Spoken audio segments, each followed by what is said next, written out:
We have a really cool dude. Okay, I had so much fun talking to him. He is a director from Hawaii. He's also a DP. Keoni TeTawa Bowthorpe. I hope I'm not mispronouncing that. He's an award-winning director. Keoni's film Saving Jaws got Best Documentary and Best Cinematography on various platforms, including Cannes International Film Festival. That's kind of a big one, right?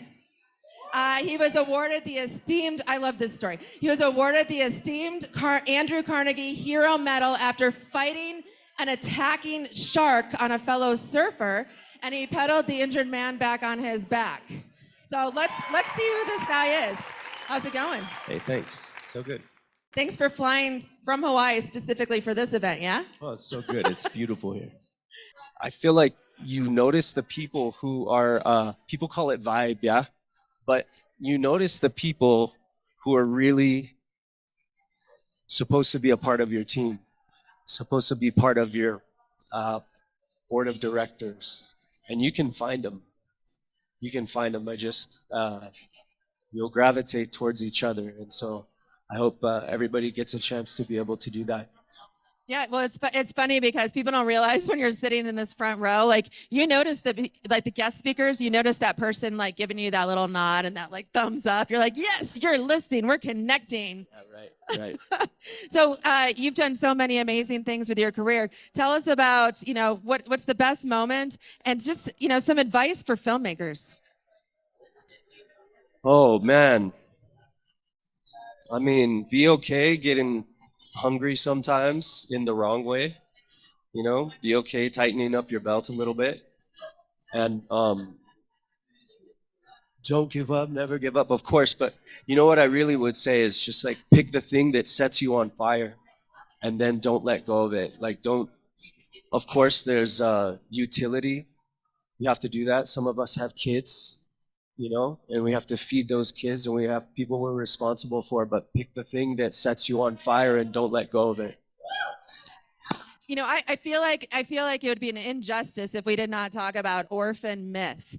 The statistic about this is his movie Orphan Myth, and the statistic that you told me about orphaned children is shocking.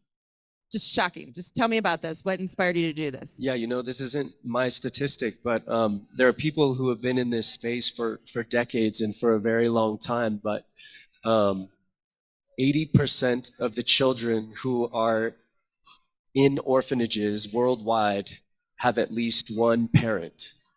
And so that means that the general term that we use for an orphan it's a misnomer. To me, that was shocking to understand. And I didn't really understand it until I was shooting at an orphanage in India, and accidentally found this out when this young man and his sisters started crying, telling us about how they hadn't seen their father in 2.5 months. And I found out that the only reason that they're not together is because they are poor. And it's not because their parents don't love them, and it's not because their parents, in most cases can't take care of them. It's because they're poor. And it's one of my friends has a great line, and she says, it's a terrible price to pay for being poor.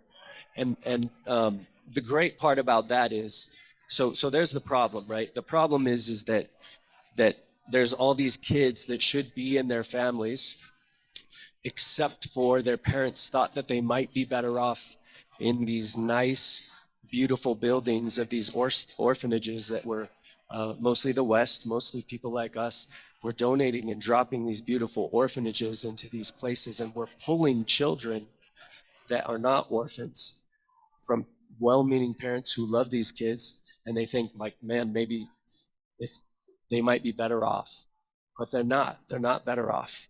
And family really is the most important thing, and especially to these kids. And so we just got back from Africa, where we're able to film the reunification of 16 of 300 orphans at a specific beautiful, beautiful diamond of an orphanage in Eswatini, which was previously Swaziland. And we got to watch these kids like run across the field to their family and just reunite with them. And that gives me the chills. It gives me the chills. there are the odd, it's about 5%. It's about 5% of the kids who really don't have a mom or a dad or somebody that they can go to. But we already know how to deal with those because we've been doing it with these orphanages. But that doesn't preclude it from being like that, that they have uh, someone in a church congregation, someone who is a good person in the community, an auntie and uncle in the community, these people who carry wisdom within these communities, who can take them and who can teach them and who can actually be their family.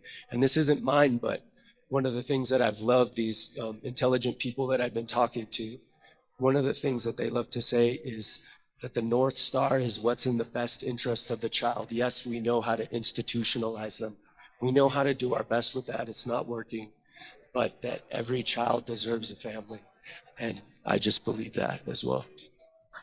That's beautifully said. Thank you so much. And what is your like, leave us with one final thought. Like, how are you able to get such beautiful projects, have such a beautiful life? Like, there's something about you that has put you on this journey. What's your advice to everybody here to help them go on their own journey that just makes such a difference? I'm failing at this in many ways, but when I stopped worrying about technically being a filmmaker and focus more on doing my very best that I could to be a good man, then things fall into place. Thank you. That is a good note to leave us on. Thank you so much for joining us.